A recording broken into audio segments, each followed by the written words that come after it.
From a 24-hour counting marathon that built a global empire, 97,999. to scandalous corpse footage and canceled deals. Oh my god, he's hanging. Bro, did we just find a dead person in the suicide forest? Here's how one video from these YouTubers ruined their reputations or catapulted their careers, starting with Belle Delphine. Before her infamous stunt, Belle Delphine was already known as a meme-centric internet personality, someone who embraced oddness, cosplay, trolling, and playing with online expectations. She cultivated an e-girl/performance artist persona that hovered between parody and provocation. Then, in mid-2019, she launched what became her signature move: Gamer Girl Bathwater. She announced that she would sell jars of her bathwater, labeling them "for all you thirsty gamer boys" at USD 30 each. The stunt rapidly sold out and blew across the internet as a bizarre viral spectacle. But she didn't stop there. In June 2020, she returned with "I'm Back," a music video remixing 6ix9ine's Gooba as a reclamation of her image, interwoven with references to her bathwater stunt, trolling identity, and online lore. Many viewed the stunt as ingenuous branding, which transformed controversy into a business model. She made all that mystery for years, revealed everything, gave the people what they always wanted, and then retired with millions on her account. That was a perfect win-win situation for everyone. I think she's a genius. Trolling creeps and weirdos in the internet and getting tons of money for it? Genius. This moment shifted her career forever, not toward traditional creator norms, but into a lane where shock, performance, and controversy were the brand. However, that wasn't the case with the next person on our list, who instead used one upload to launch a new creative tone. Before 2017, Emma Chamberlain was just another teenager experimenting with YouTube. Her early videos drew a few hundred views. Nothing remarkable. But that changed when she uploaded First Day of School Vlog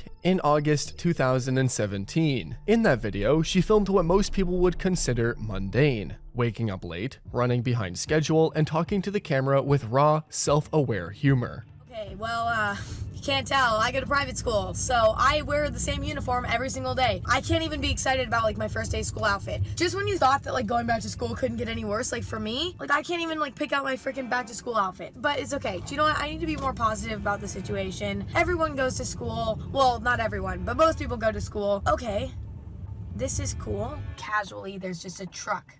But it wasn't the topic that caught attention. It was how she presented it. Her videos felt like a friend speaking into the camera, not a performer on stage. It felt spontaneous, unscripted, and completely relatable to a generation tired of perfection on the internet. People loved it so much that they kept requesting more such videos. And just like that, her editing spread across vlogs, marking the single video as the start of a new tone on YouTube. And I was really proud of the video. And it, like, after 2 weeks, it had like 500,000 views or something. But that wasn't all. In the following months, Emma's channel exploded in growth. Teen audiences connected with her authenticity, and creators across the platform began mimicking her editing style. I love her freaking personality, OMG. She's so honest and relatable. By 2018, she won the Streamy Award for Breakout Creator and appeared on Time's Most Influential Teens list. It all started with her school vlog, which didn't just change her career, it reshaped how an entire generation approached online storytelling. But while Emma's breakthrough came from honesty and relatability, the next creator's turning point came from controversy, as one upload nearly cost him his credibility. Before the controversy, Dream was one of YouTube's most beloved Minecraft creators. His Manhunt series and speedruns had amassed him a devoted following and rapid growth across 2019 and early 2020. However, everything was about to collapse over one speedrun that would question his entire legacy. In early October 2020, Dream livestreamed himself speedrunning Minecraft and submitted one of his times to speedrun.com. He was awarded with 5th place at the time in the 1.16 plus random seed glitchless category. But soon, the community noticed something unusual. His odds of success with key in-game drops were statistically extreme. Moderators launched an investigation, and on December 11th, 2020, they removed his run from the leaderboards and published a 14-minute video, accompanied by a report that analyzed multiple archived live streams, and what they revealed was almost impossible luck.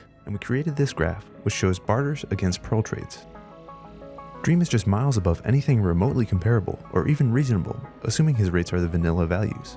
This information has been public to an extent for over a month now, and Dream has released a document trying to refute the idea that he cheated. It was concluded that Dream's gameplay likely used a modified client to manipulate item drop rates, and the odds of achieving those results naturally were estimated as low as 1 in 7.5 trillion. Dream himself strongly denied intentional cheating at first, and even commissioned a report by an anonymous statistician who Dream claimed was an astrophysicist. They argued that the odds of a Minecraft speedrunner seeing luck comparable to Dream's were 1 in 10 million, but the speedrun moderators stood firm. Months later, on May 30th, 2021, Dream stated that he had in fact been using a disallowed modification that altered item drop probabilities, although he maintained that the addition of the modification was unintentional. He said that the item modifications were changed by the developer of the mod and said that he was unaware of the addition until February 2021. He apologized, though people noted the delay, the lack of transparency, and the damage to his entire credibility. And me as a person, I handled the situation like horribly.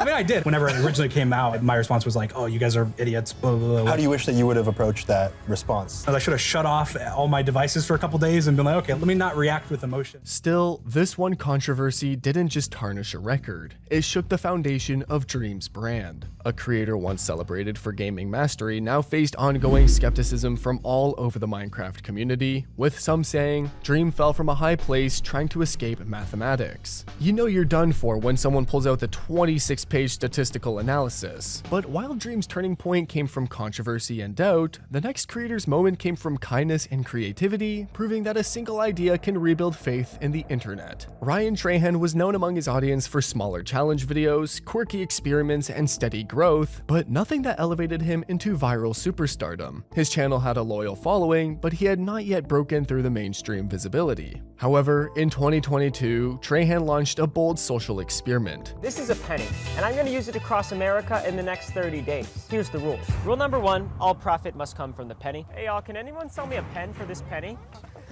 You just started a revolution. Rule number 2, all grub, boarding, and transportation must come from the profit from the penny. Rule number 3, I only have 30 days to deliver MrBeast this penny. Jimbo, I'm gonna deliver you a penny in like a month, hopefully, okay? A what?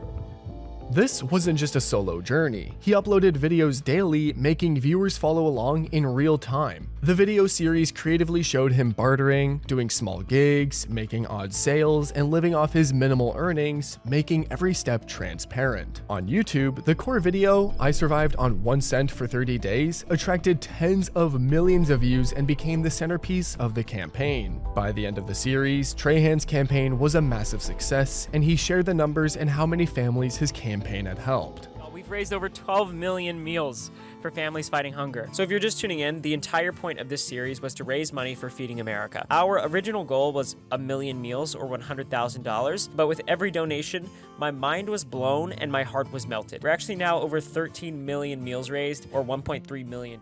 And as expected, the public's response was ecstatic and grateful, saying, "This series will go down in internet history." The series is one of the most amazing things to hit YouTube ever. You're incredible, Ryan. Even Feeding America commented on his video, sharing their appreciation of the campaign's impact and the funds raised. That single project reshaped Trahan's entire career. He transitioned from mid-tier challenge creator to a storyteller with scale, authority, and purpose. And it's kind of crazy because I was like, you know what?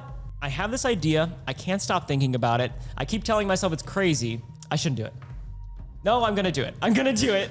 And it is surviving on a penny for 30 days. And with that, his audience grew far beyond the challenge niche, and people began viewing him as a creator who could mobilize real impact, proving that when your story helps others, audiences root for you harder. While Ryan's story proved that impact can elevate a creator, the next one showed how a single mistake can destroy it, and no example is more infamous than Logan Paul's. By the end of 2017, Logan had risen to the top of YouTube, pulling in millions of views a day, secured lucrative brand deals, and was transitioning from influencer to mainstream entertainer. Just on merch, I made 50 mil. We grossed 50 mil in 2017. There was 3 days in a row where I made $1 million each day. But on December 31st, 2017, an upload turned fame into a scandal and would cost him sponsors, projects, and trust. Logan uploaded a vlog titled, "We Found a Body in the Japanese forest. The video showed him and his team entering Japan's Aokigahara forest, a site known for suicides, where they filmed the body of a man who had taken his own life. I really hate to say this. I think there's someone hanging right there. I'm not even f***ing kidding. Do you see it? This isn't a f***ing joke, guys. That's a fucking person. Within hours, outrage erupted all across the internet. Celebrities like Aaron Paul, Shannon Purser, and the Japanese suicide prevention group condemned the video as exploitative and disrespectful. And this outrage wasn't just limited to fans and creators. Even Logan Paul's viewers called it exploitative and disrespectful, saying, "For you to see a man's lifeless body hanging by the neck and not react with even the slightest bit of sadness, fear, or respect for the dead is pure psychopath behavior." The backlash was swift, which escalated to international headlines and TV news segments. And the result of this insensitivity was immediate, as YouTube removed his channel from Google Preferred, froze several projects, and even suspended all ads on Logan Paul's channel. Logan issued public apologies, calling it a severe lapse in judgment. I should have never posted the video. I should have put the cameras down and stopped recording what we were going through. There's a lot of things I should have done differently, but I didn't. And for that, from the bottom of my heart, I am sorry. I want to apologize to the internet. I want to apologize to anyone who's seen the video. I want to apologize to anyone who has been affected or touched by mental illness or depression or suicide. But most importantly, I want to apologize to the victim and his family. But the damage was already done. That single upload didn't just change his reputation, it redefined his career path. The vlogger, known for his lighthearted content, spent the following years rebuilding his image, pivoting into boxing, podcasts, and business ventures. But in YouTube history, a few videos have so sharply turned success into scandal. And while Logan's downfall came from one reckless decision, the next creator's chaos was painfully real, and it pushed his career and himself to the edge. Nicholas Perry, better known as Nikocado Avocado, began as a calmer content creator with vegan food videos, violin covers, and a more moderate online persona. Over time, though, he pivoted dramatically into the world of mukbangs and food challenges. However, there was this one video that defined the shift in his entire reputation. Hi guys! Oh my gosh, please focus. Hello? I am doing the 10,000 calorie challenge, where I eat 10,000 calories in one full day. That's the challenge from morning to night. That's right, he consumed enormous amounts of food in a single setting, turning gluttony itself into performance. The video drew massive view counts, reactions, and media attention. But alongside the fame came concerns. Critics and fans alike questioned the health, emotional cost, and long-term implications of extreme content. But still, that one upload and that many subsequent extreme eating/meltdown videos cemented a controversial legacy. On one hand, his channel's numbers soared. On the other, his public image became synonymous with instability and intense criticism. Media outlets ran features about how his content could be harmful, how personal struggles were now part of the narrative, and how the line between showmanship and self-destruction blurred. Still, what changed his career was that single pivot, from calm creator to extreme figure. His videos were so unhinged that some people watched in morbid fascination, saying, "This is so triggering to watch, but I can't stop watching. Instead of binging myself, I'm watching someone else doing it for me. It gives me the anxiety I get after a binge, plus the irritability of short period fasting." Crazy what time and food can do to a person. Whether you saw it as bold or tragic, the 10,000 calorie video set the tone. Shock and excess can pull eyes, but when the content begins to risk the creator, the audience starts to question if it's worth watching. It's surreal how life decisions can affect you. However, not every extreme ends in downfall. The next creator turned his obsession into discipline, scale, and the start of a YouTube empire. Before the virality, Jimmy Donaldson, later known as MrBeast, was experimenting with small, quirky videos. So what do you guys think? Sorry about the horrible audio quality and not using a microphone. Using the camera one, it sucks. Let me know what you think about the quality.